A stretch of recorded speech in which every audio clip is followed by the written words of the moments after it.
Hello বন্ধুরা, শুভ দুপুর। কেমন আছো তোমরা সবাই? আশা করছি সকলেই বেশ ভালো আর সুস্থ রয়েছো। আর ঈশ্বরের কৃপায় আমিও কিন্তু বেশ ভালো আছি। মমতাজ ডেইলি ব্লগ চ্যানেলের আরও একটি নতুন ভিডিওতে তোমাদের অনেক অনেক স্বাগত জানাই। আজ হলো বৃহস্পতিবার আর এখন ঘড়িতে ওই দুপুর 1টা মতন বাজছে। তো আজকে ব্লগটা দুপুর থেকেই তোমাদেরকে সাথে করে নিয়ে এখান থেকেই শুরু করতে চলেছি। ভিডিওটা স্কিপ না করে প্লিজ পুরোপুরি দেখতে থাকো, আশা করছি তোমাদের খুব ভালো লাগবে। বন্ধুরা, ভিডিও শুরুতে যদিও তোমাদের বলেছি যে আমি ভালো আছি, তবে জানো তো সকাল থেকে শরীরটা কিন্তু আমার বেশ খারাপ। সকালে পিরিয়ড হওয়ার কারণে অসহ্য পেটে যন্ত্রণা, যে কারণে আজকে সকাল থেকে না ভিডিওটা একদমই শ্যুট করতে পারিনি। আর ভিডিওটা যে আমি আজকে শ্যুট করতে পারবো দুপুর থেকে সেটাও কিন্তু একদমই আশা করিনি। তবে ওই যে এখন কিন্তু প্রত্যেক দিন তোমাদের জন্য ভিডিও শ্যুট করতে না পারলে আমার নিজেরই মনটা খারাপ হয়ে যায়। দুপুরে রান্নাবান্না সেরে নিয়েই আজকে স্নানটা সেরেছি। আর আজকে দুপুরে মেনুতে কি ছিল সেটা যদিও তোমাদের সাথে শেয়ার করলাম, আর তবুও একবার বলে দিচ্ছি। করেছিলাম আজকে ছোট বাটা মাছের ঝোল ডাঁটা আলু দিয়ে, আর তার সাথে করেছিলাম একটুখানি ডাঁটা শাক আর কয়েকটা মাছ ভাজা রেখেছিলাম। ব্যাস, আজ কিন্তু বেশি কিছু রান্না করিনি, কারণ সকাল থেকে যেহেতু শরীরটা খারাপ, যেইটুকু কাজ না করলেই নয় সেটাই কিন্তু করেছি।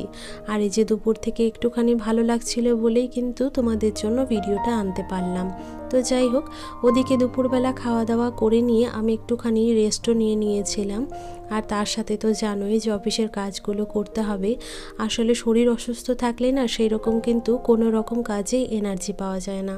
তবে ওই যে প্রত্যেক দিনের কাজগুলো তো আমাদের জন্যই পড়ে থাকে, সেগুলো যদি না করি তাহলে কিন্তু নিজেরই বড্ড খারাপ লাগে।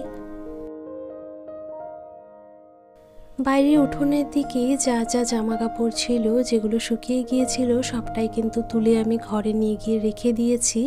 আর ওই যে আজ যে বেলা করে স্নানটা সেরেছি না, সেই কারণে কিন্তু আমার নাইটিটা দেখলাম ভেজাই রয়েছে, যে কারণে নাইটিটা কিন্তু এখনও উঠোনে মেলাই আছে। আর এই যে তারপরে কিন্তু উঠোনটা ঝটপট আমি ঝেড়ে নিয়েছি। আর ওইদিকে মন্দিরের সাইডটাতে যেহেতু এখন মিস্ত্রি কাজ করছে, তো সেই জন্য ওই দিকের উঠোনটা আমি পরে ঝেড়ে নেব। তো চলো, দেখতে দেখতে কিন্তু উঠোনটা আমার ঝাড়াও হয়ে গেছে।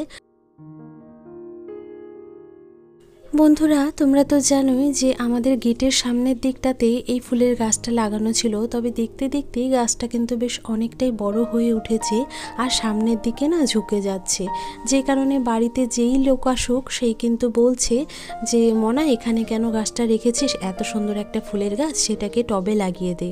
তো সকলের কথা শুনেই আজকে আমি এই যে একটা পুরনো টব নিয়ে চলে এসেছি, তার মধ্যে একটুখানি ভার্মি কম্পোস্ট সার কিন্তু মিশিয়ে দিলাম। তবে জানো তো আমার মনে না একটুখানি ভয় কাজ করছে। আসলে এইরকমভাবে কখনো একটা জায়গা থেকে গাছ তুলে অন্য জায়গায় লাগায়নি, তো যদি না হয় সেরকমই একটা ভয় আর কি মনের মধ্যে কাজ করছে। আর গাছটাতে এত সুন্দর ফুল ফুটছে শুরু থেকেই, মানে যদি না হয় গাছটা তাহলে যে ঠিক আমার কতটা খারাপ লাগবে সেটা তোমাদের ভাষায় আর প্রকাশ করতে পারবো না।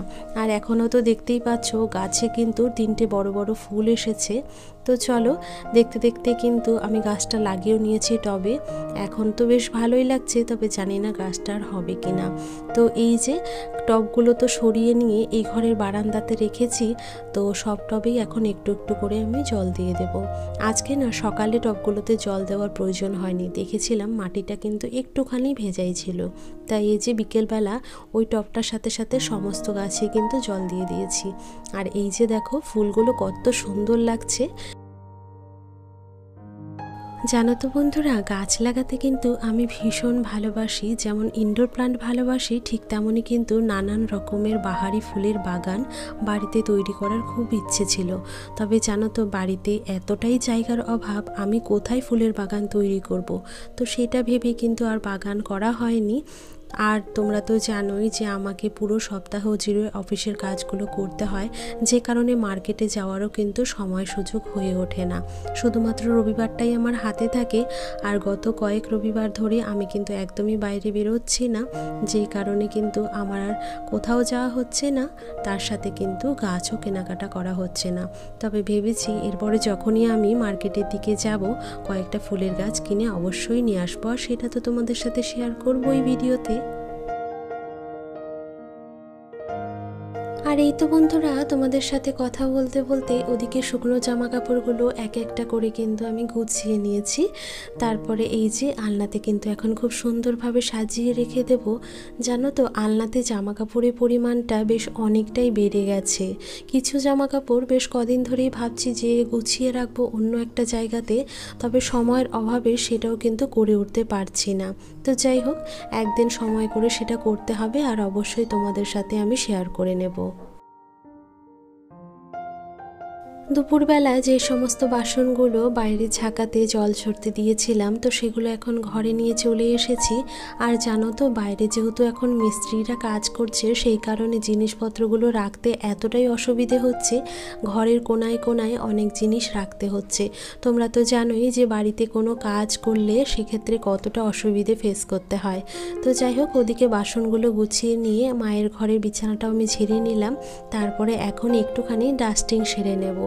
আসলে আমাদের সারাদিন যা যা কাজ থাকে সেগুলো করতে কিন্তু পুরোটা বেলা চলে যায়। আর তার মধ্যে তোমাদের তো ভিডিও শুরুতে আমি বলেইছিলাম যে আজকে আমার সকাল থেকে শরীরটা বেশ খারাপ, যেই কারণে এই ডাস্টিংয়ের কাজগুলো কিন্তু করা হয়নি।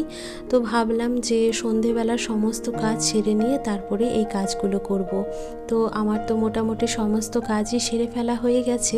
এখন এই যে রুমের ডাস্টিংটা কিন্তু চটপট সেরে নেব। যেহেতু বাইরে কাজ হচ্ছে, তো সেই কারণে ঘরে না প্রচণ্ড পরিমাণে ধুলোবালি জমে যাচ্ছে, আর চট করেই ফার্নিচারগুলো কিন্তু নোংরা হয়ে যাচ্ছে। তো চেষ্টা করব একদিন অন্তর অন্তর হোক বা প্রত্যেক দিন হাতে একটুখানি সময় নিয়ে ফার্নিচারগুলো ক্লিন করার, এতে করে কিন্তু ফার্নিচারগুলো ভালো থাকবে। ঘরে এসেই প্রথমে ড্রেসিং টেবিলটাকে খুব ভালো করে আমি কলিন দিয়ে ক্লিন করে নিলাম। আর তারপরে এই যে ড্রেসিং টেবিলের পাশে যে প্রতিদিনের ব্যবহারের জিনিসপত্রগুলো রেখে থাকি, এই ট্রেটাকেও ভালো করে মুছে জায়গা মতো রেখে দিলাম। এখন একটা একটা করে ক্রিমগুলো এখানে সাজিয়ে রেখে দেবো। বন্ধুরা, তোমরা তো জানোই যে আমার ঘরে কিন্তু খুব একটা দামি ফার্নিচার নেই। আর দামি ফার্নিচার ঘরে সাজাতে পারলেই যে ঘর সুন্দর দেখায় তা কিন্তু আমার একদমই মনে হয় না।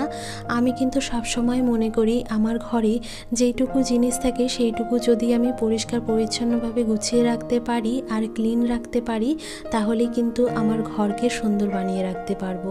আর সেই একটা চিন্তাভাবনা থেকেই কিন্তু আমি সবসময় আমার ঘরটাকে গুছিয়ে রাখার চেষ্টা করি। আসলে দামি ফার্নিচার না থাকলেও এই ঘরটা যেন আমার কাছে স্বর্গের মতন, আর সেইটাকে সাজিয়ে গুছিয়ে রাখার দায়িত্ব তো একমাত্র আমারই। আর প্রতিদিনের মতো বন্ধুরা, আজও বলতে চাই আমার আজকের এই ভিডিওটি যদি তোমাদের ভালো লেগে থাকে, প্লিজ ভিডিওটিতে একটি লাইক করে দিও।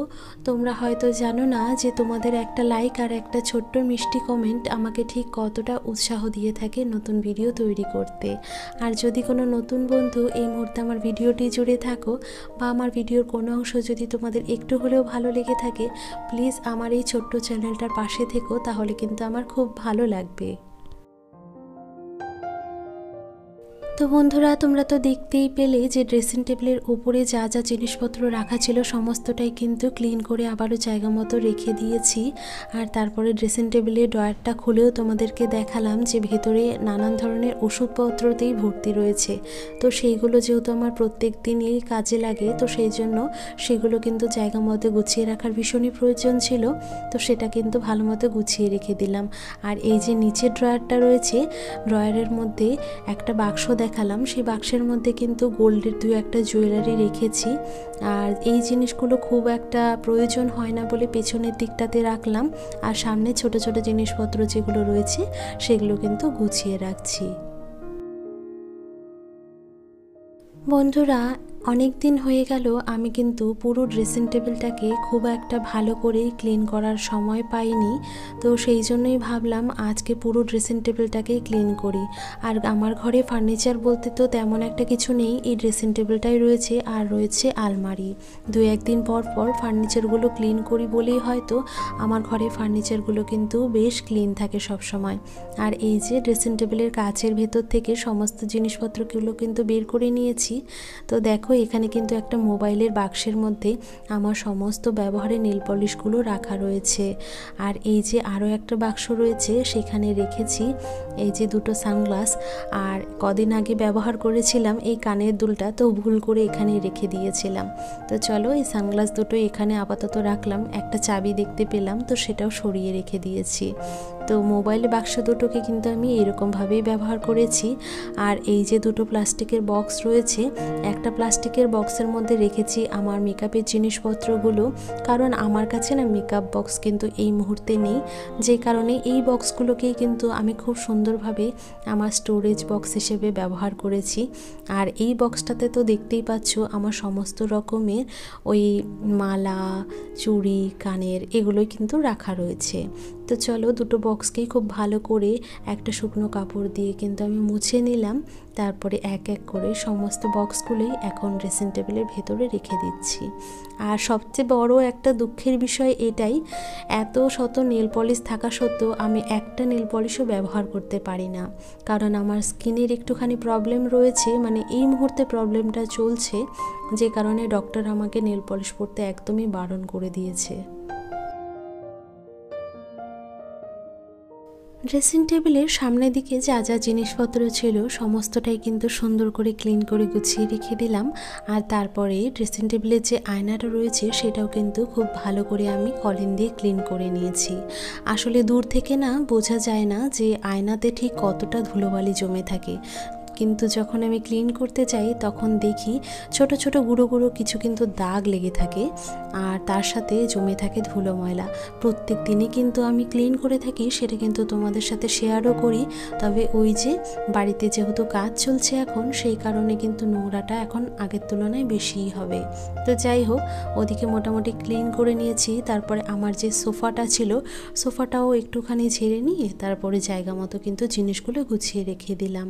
আর এখন চলে এসেছি বিছানাটা গুছিয়ে নিতে। প্রত্যেক দিনই এই যে আমাকে যেহেতু অফিসের কাজটা এখানে বসেই দেখে নিতে হয়, তাই এই যে বিছানাটা কিন্তু এলোমেলো হয়েই থাকে। তার সাথে দুপুরবেলা একটুখানি যেহেতু ঘুমিয়েছিলাম, তো সেই জন্য একটুখানি অগোছালো হয়ে রয়েছে। তো বিছানাটাকে ভালো করে ছেড়ে নিয়ে সুন্দর করে কিন্তু পরিপাটি করে গুছিয়ে রাখলাম। তারপরে এখন এই যে ঘরের জানলাটাও আটকে দেব। আসলে কি বলতো, বাইরে এত পরিমাণে ধুলোবালি, আমি কত তাড়াতাড়ি জানলা আটকে রাখবো সেটাই চিন্তা করি, একদমই ভালো লাগে না। ঘরের মোটামুটি ক্লিনিংয়ের কাজগুলো কিন্তু আমার করা হয়ে গেছে। এখন এই যে ঘর দুটো কিন্তু আমি চটজলদি ঝেড়ে নিচ্ছি।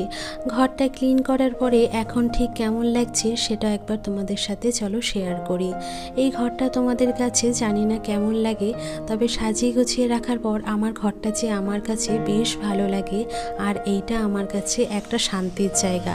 সারাদিন ক্লান্তির পরে এই জায়গাটাতে যখন আমি বিশ্রাম নিই, তখন যেন আমি অনেকটাই মানসিক শান্তি পেয়ে থাকি। আর এই যে ঘরটা গুছিয়ে নিয়ে তারপরে সন্ধেবেলা এখন সকলে মিলে চা খেয়ে নেব। আর মিস্ত্রিরা যেহেতু বসে রয়েছে চায়ের জন্য, তাই এই যে 4 কাপ কিন্তু দুধ চা বানিয়ে নিলাম। তার সাথে বাড়ির সকলের জন্য আমি আলাদা করে চা বানিয়ে নিয়েছি। তো চলো চটজলদি চাগুলো ঢেলে নিয়ে সাথে কয়েকটা বিস্কিট দিয়ে সকলকে চাটা দিয়ে আসি। তো বন্ধুরা, আজকের মতো এখানে বিদায় নিচ্ছি। দেখা হচ্ছে কালকের একটা নতুন ভিডিওর সাথে। ততদিন তোমরা ভালো থেকো।